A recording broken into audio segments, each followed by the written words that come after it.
Hey kids, so this might be a simple app, but it's a little complicated to put together, but it's based on a game called FizzBuzz, which is a group word game for children. So they'd usually sit around in a circle and start counting off like 1, 2, 3, 4, 5, 6. But what you do is when you get to a number that is a multiple of 3, you say fizz. So I would say fizz on 3, 6, and 9. And when you get to a multiple of 10, you would say buzz. So I'm not multiple of 10, a multiple of 5. So here's buzz at 5, buzz at 10. And then you would say fizz buzz when you got to things like 15 or 30 or 45. Those are numbers that are divisible by both 3 and 5. So if the number is divisible by 3, you say fizz. If it's divisible by 5, you say buzz. And if it's divisible by both, you say fizz buzz. And this has turned into a very common interview question for computer science majors. So here is how my app works. So when I run it, I click and there shows the number 1. I click again, it shows the number 2. When I click again, it should show 3, but it says fizz. And then I click again, it says 4, should say 5 with the next click, but it is buzz. And then the next click will be 6, which is fizz. And then 7, 8, fizz, 10, 11, 12, 13, 14, 15. So we are going to make this game. Now what I've done, let's go ahead and do it. Let's make this game. So what I've done in this game is I've created a text area again. And in my text area, there is no initial text, but I probably could have made some initial text, but I think the button kind of shows that. I dragged it to make it larger. I did change the font size to 50 right here, and I did center the text in the text area. I set a border width of 10 and a border color that looks like this. And I set the border radius to be 15. And I could probably change it to something larger, but I wanted it to look halfway decent. Then there is a button. And the button is larger. I tried to make it the same width as the text area. And then the text showing on the button is click me. And I made the text font Arial black and the font size was 25. I made the background color black and the text color white so you can easily see it. So what we're going to need is we are going to need to kind of keep track of the number of clicks. And so this is the first time we've done this. So watch this video carefully, and you may have to pause it a couple times and maybe go back and rewatch it, and you may have to ask me a question about it, but you guys are super smart. You are going to get this.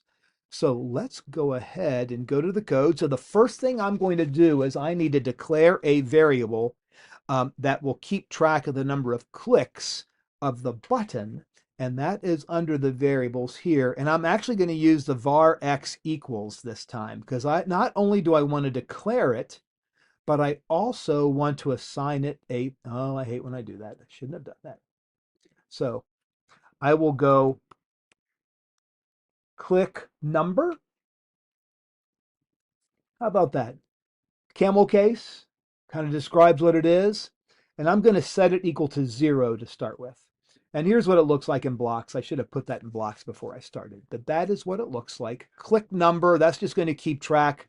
That is going to keep track of the number of clicks. Now the button controls everything in this. So I am going to need an event block for the button. So I am going to drag that event block out there. And it's when the button and it's when I click on the button, I want something to happen. And the first thing I want to have happen is I want to add 1 to my click number.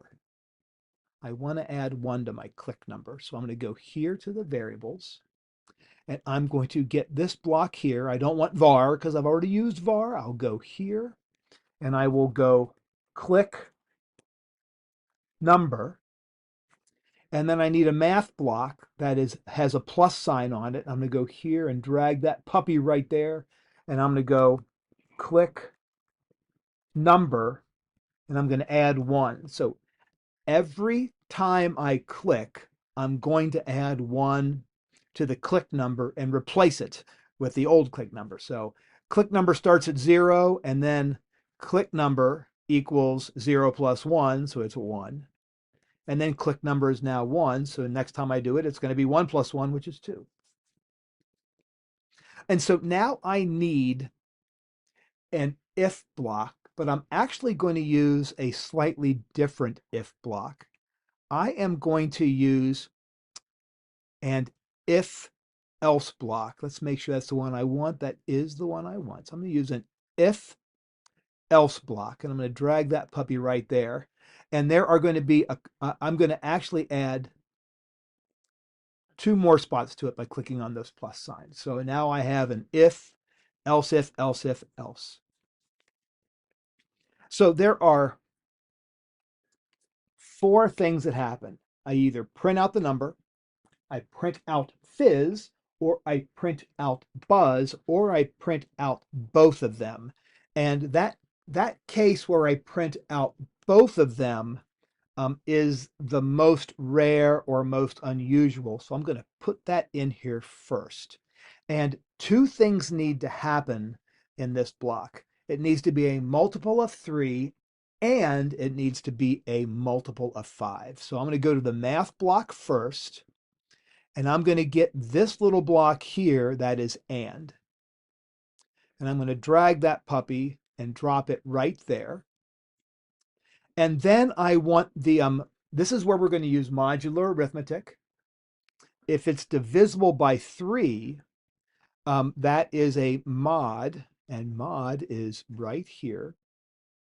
But I probably need an equal sign first. So I'm going to get I'm going to get an equal sign, because I'm trying to see if it's going to be a multiple of or equal to 0. So I drop that there. And then I'm going to take my mod and drop it here.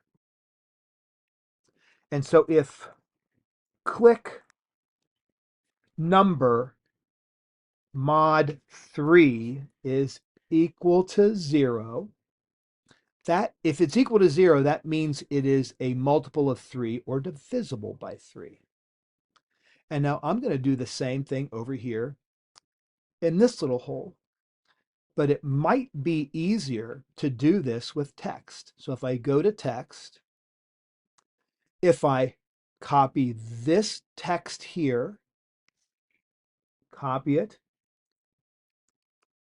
and paste it, but instead of 3, I will make that a 5. And now I'll go back to the blocks. So what this is telling me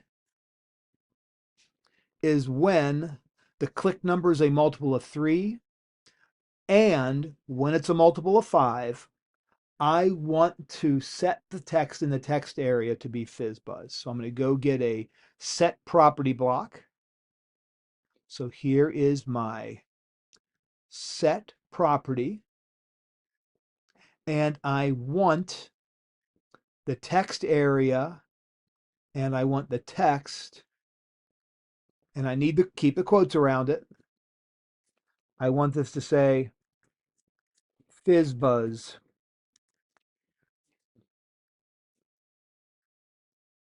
So that is our first if block. Now for the next one, we're going to do something very similar. We're going to do something very similar. We'll do, but now we're going to say, hey, if it's a multiple of 3 and it's not a multiple of 5. So I'm going to get the and block again, and I'm going to drop it right down in this little hole here. So the and block has 2 ampersands. Here they are, 2 ampersands. And then I want I need 2 equal blocks, or equal blocks. So they are there. So I'm going to drop an equal block there. I'm going to drop an equal block there. We need 2 mod blocks. So the mod blocks are the parenthesis blocks. Drop one there. I'm going to drop one there. And oh, you know something? I better remove that. I don't need an equal one. I need a not equal one, which has an exclamation point. An exclamation point equals not equal to. And now I'll put the mod block in there. Okay, so this one is going to be, I hate when that does that, click number mod 3. This is not working, 0. And then I will go click number mod 5 is not equal to 0. So that means it's like a multiple, it's like 9, but it's not 15.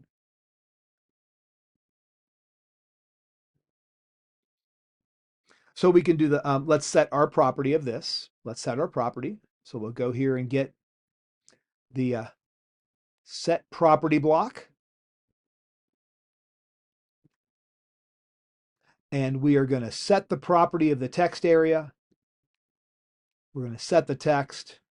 And since this is a multiple of 3, we will go fizz. Now, this, again, this might just be easier.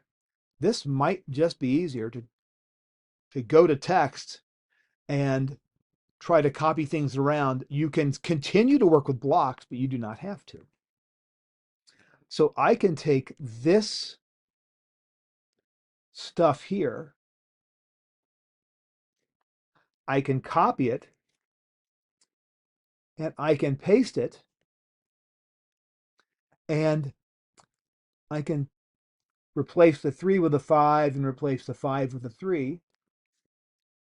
And this means the property is going to be set to buzz.